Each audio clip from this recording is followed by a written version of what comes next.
Available. Call SIU Center for Family Medicine in Lincoln for your appointment, 217-735-2317, or click their icon at DeWittDailyNews.com. Do you want a chance to positively impact the community and grow your career? If you've got the passion, Memorial is the place. Right now, Memorial Health is hiring for a wide range of positions across multiple departments and clinic areas. Apply your passion today. Visit us online at jobs.memorial.health to see all available positions, benefits, and more. Come discover all the things Memorial has to offer. Memorial is an equal opportunity employer. It's time to play Trump or Consequences. Ready, Jill? Let's go. Thinking about Mary Miller and Rodney Davis in the race for Congress, who did President Donald Trump praise for fighting Joe Biden's, quote, runaway inflation? Mary Miller, gotta be. Miller knows Biden is out of control. Right, Jill.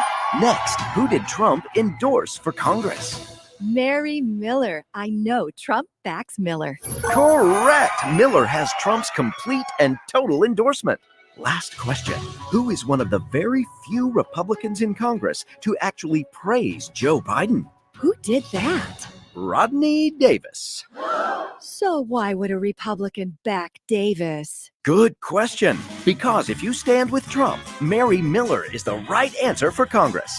Paid for by Club for Growth Action, clubforgrowthaction.org, and not authorized by any candidate or candidates committee. Club for Growth Action is responsible for the content of this advertising.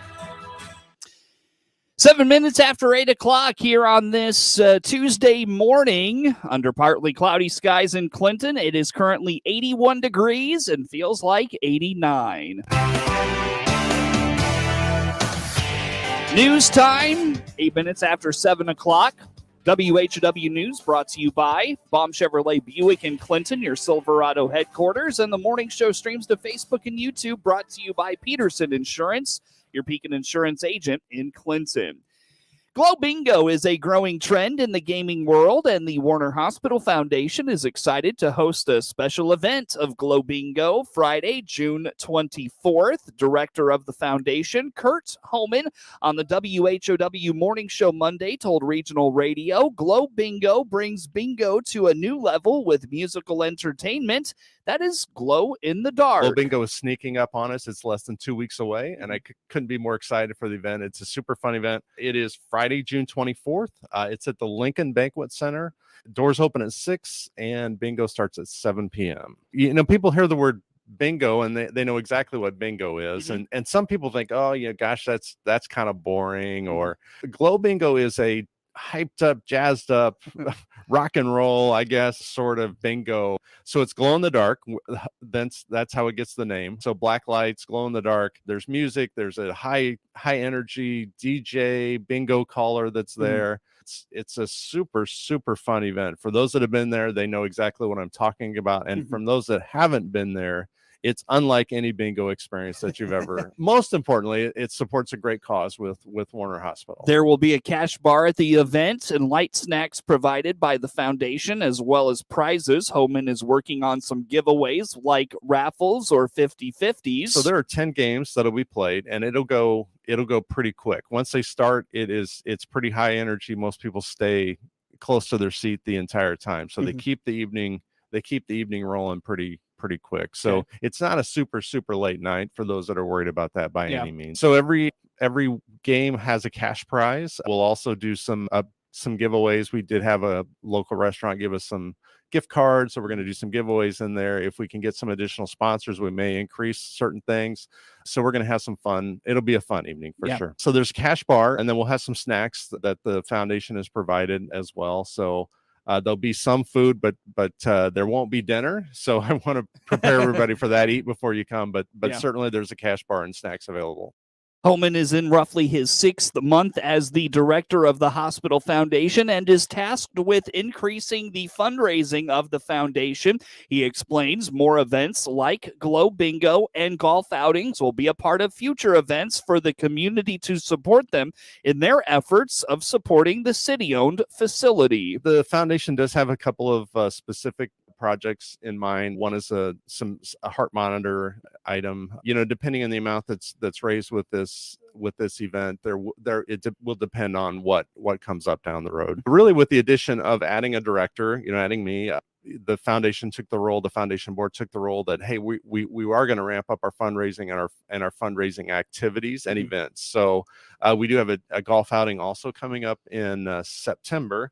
It would be September 9th here at the Clinton Country Club, and we're really excited about that event as well. There's a lot of long-term fundraising that is beginning to take place. So we will be doing a Wills Trust and Charitable Giving seminar for those that want to recognize or remember Warner Hospital Foundation and their estate planning needs. So those things will coming up. The foundation has always done an annual end of the year letter campaign. We will continue to, of course, to do that as well. But many people forget about the need of a local hospital and the resources that are needed. And honestly, people think, you know, they may get their bill and it's like, oh my gosh, how can any medical facility need money? But the reality of it is the extra special, the additional equipment, those things really come from fundraising efforts.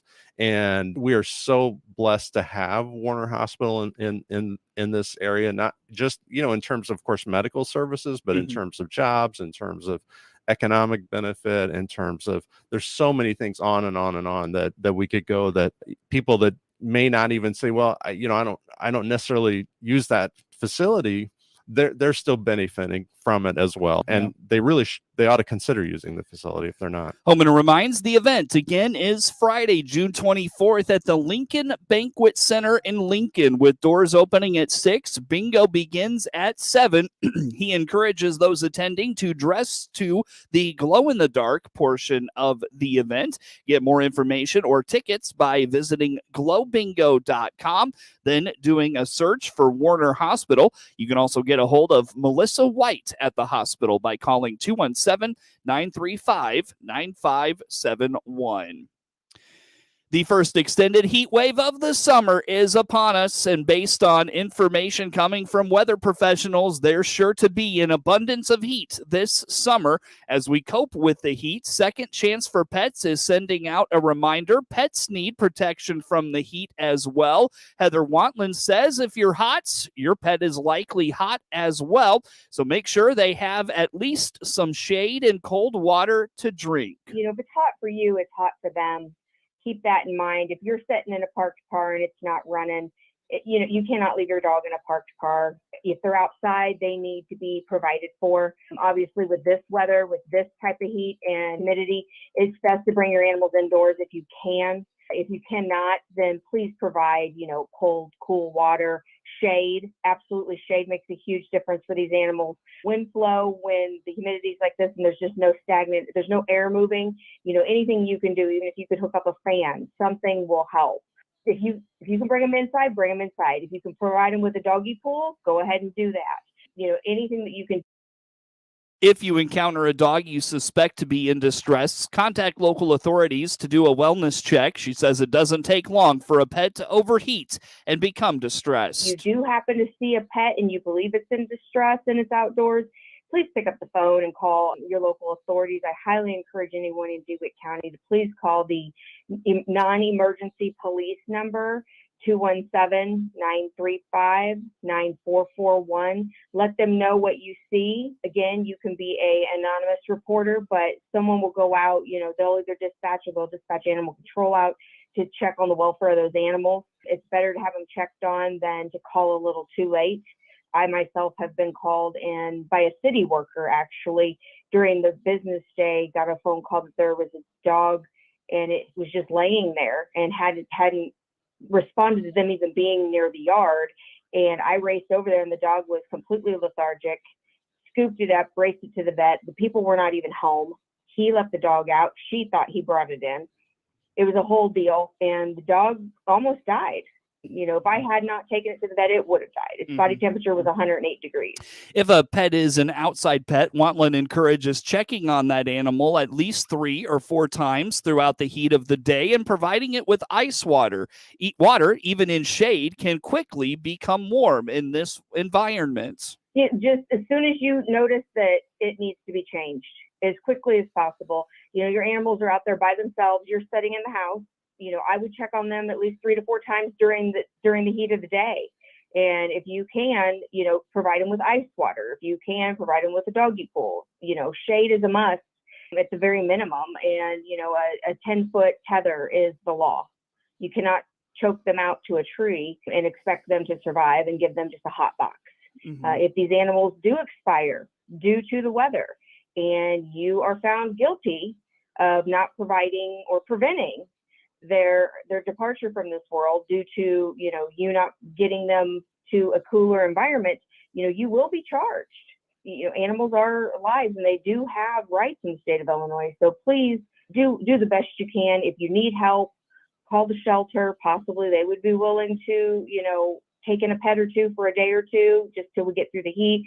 Call Second Chance. Possibly we could make arrangements for a day or two, just till we get through the heat. But do the best you can. While many enjoy running errands with a pet in the car, Wantland encourages when it's oppressively hot like it will be throughout the summer, simply leave the animals at home. She says even leaving a car running, a dog can bump the climate control dashboard and turn the air conditioning off, or the car could turn off for several reasons. A celebration on the Sangamon is set for this weekend in Macon County. Lincoln Trail Homestead State Park and Memorial is hosting its annual homecoming celebration on Saturday. The park, about 10 miles straight west of Decatur on Old Route 36 past Harristown, is hosting numerous activities for the public. The Macon County Conservation District will host canoeing to the park from Wickles Road from 9 a.m. to noon. There will also be a native garden and cemetery walk at 11, wiener roast at noon, guest speakers, and much more. Get more information about the Saturday event at Lincoln Trail Homestead State Park and Memorial by contacting Melody Arnold at melody2a@hotmail.com. That's MELOD 2a at hotmail.com. 18 minutes after the hour here on this Tuesday morning in Clinton, 81 degrees, and it feels like 89. More news to get to coming your way on the WHOW Morning Show. Having a hard time finding the correct new car, truck, SUV, or crossover to fit your needs? This is Scott Baum from Bob Chevrolet Buick here in Clinton. Some lots look low on inventory, so go to our website, look at our pre-order and reserve tab. You'll see inventory in transit, which are built and on their way to Clinton, and in production, new Chevys and Buicks, which are being built and will arrive soon. Or you can always call our sales team. They can help you find the correct one just for you. BombChevyBuick.com, right from the start. It's 19 minutes after the hour here on this Tuesday morning. Coverage of news brought to you by Baum Chevrolet Buick in Clinton, your Silverado headquarters, and the WHOW Morning Show streams to Facebook and YouTube. It's brought to you by Peterson Insurance, your Pekin Insurance agents in Clinton. Wheat harvest is underway in Illinois. Nearly 5.5 days were suitable for field work this past week, giving farmers time to work on the winter wheat crop, says statistician Mark Schleusner. Wheat harvest has begun in Illinois. 3% of acres have been harvested compared to 9% for the 5-year average. The condition of the crop was rated 8% very poor to poor, 22 fair, and 70% good to excellent. Schleusner looked at soybeans. Soybean planting is now 94% finished. That compares to 87% for the 5-year average. 88% of acres have emerged. The condition of the soybean crop is 3% of acres in poor condition, 21 fair, and 76% good to excellent. Corn planting finished at 90%, and 96% of the crop has emerged. The first cutting of alfalfa is 71% complete. Average statewide topsoil moisture came in at 1% very short, 11% short, 85% adequate, and 3% surplus. For the second time this year, Italian chocolate maker Ferrero plans another expansion in Bloomington to the tune of roughly $214 million. The 169,000 square foot expansion expects to create up to 200 jobs, and to be home to the only North American plant to produce their Kinder Bueno chocolate bars. Here's Ferrero President and Chief Business Officer Todd Seawalk. The ability to make Kinder Bueno right here in the heart of North America's food and confection industry ensures we're able to build on this tremendous momentum and meet growing demand. Construction is slated to start when we complete this fall and will be completed in 2024. It will be the largest production center built by Ferrero outside of Europe and is our first factory in the United States to make one of the original Ferrero products. Just 8 months ago, the chocolate factory announced a $50 million investment into the plant, creating another 50 jobs. Governor J.B. Pritzker is touting new investments in early childhood programs. The governor says the changes will help provide affordable child care to working families and help providers serve their communities.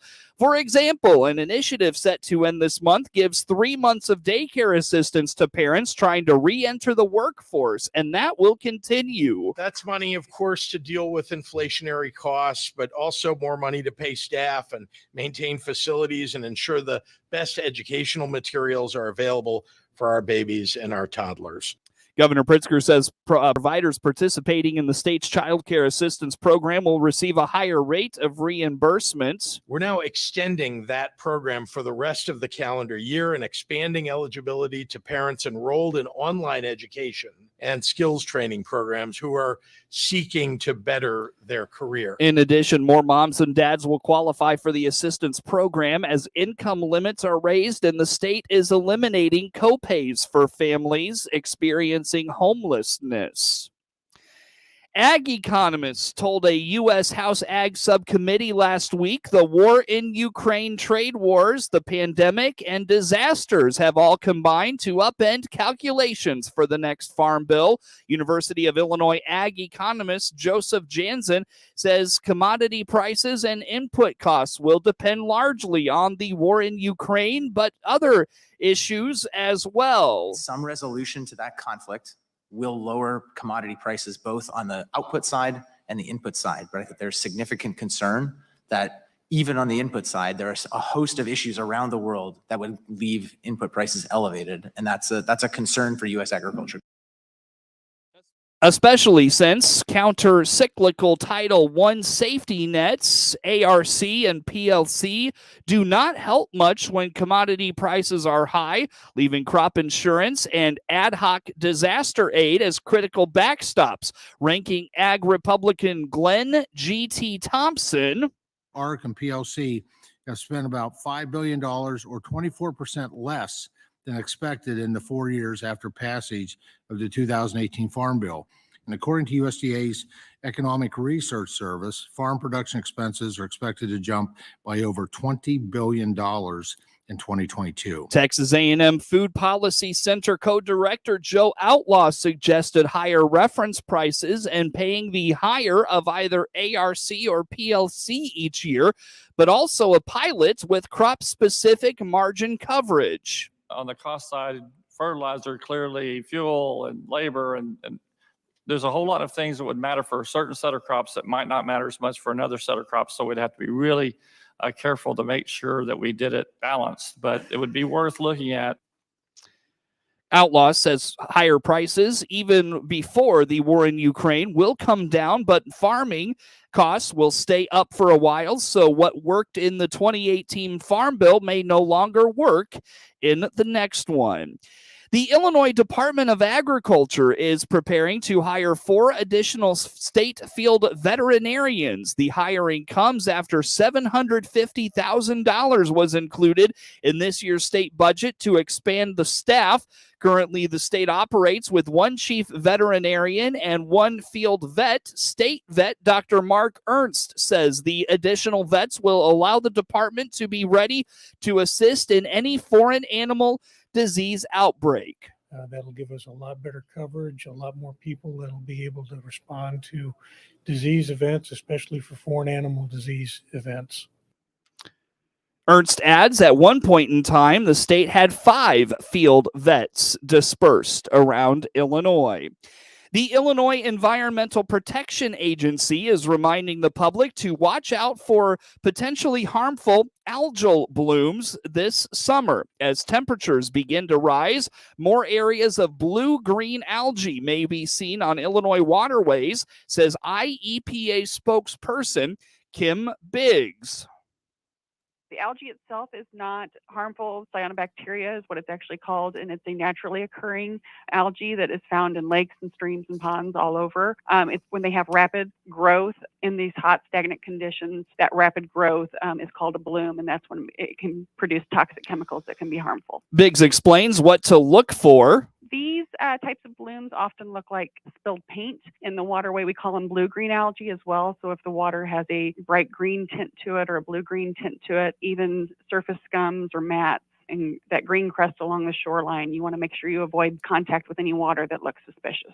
It's advised humans and pets stay out of water if there are algal blooms present. If you do come in contact with the bloom, the Illinois EPA says you should rinse off with clean water right away and watch for symptoms like rashes, hives, diarrhea, and wheezing.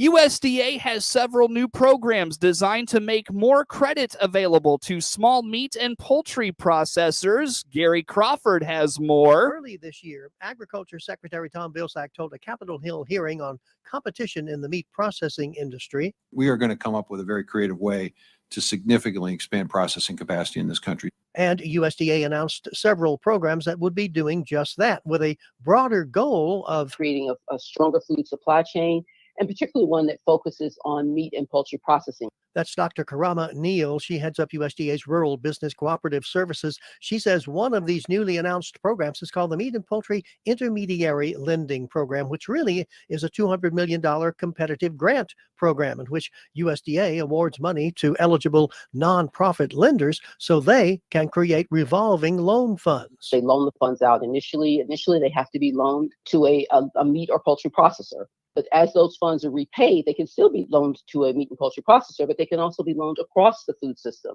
USDA will be accepting program applications from nonprofit lenders until the end of July, and then there will be another application window this fall. However, Dr. Neal says some lenders are reluctant to loan money for meat and poultry processing projects. One reason is that the meat and poultry processing industry is unique. It has its own language, its own culture, and for sure, its own set of risks, both physical and financial. Many bankers and other lenders may not be familiar enough with that business to want to loan money for meat and poultry processing projects. So to help fix that problem, the USDA has come up with the new Credit Ready Meat and Poultry Lending Initiative. Credit Ready, and here's what that's about. We are collaborating at USDA with the University of New Hampshire to provide training and peer support to lenders, so that they are better able to effectively deploy the capital and support businesses that are engaged in processing. And so through this, we want to strengthen capacity of lenders that are already involved in this sector, in the meat and poultry financing sector, and then ideally also attract new lenders to this sector.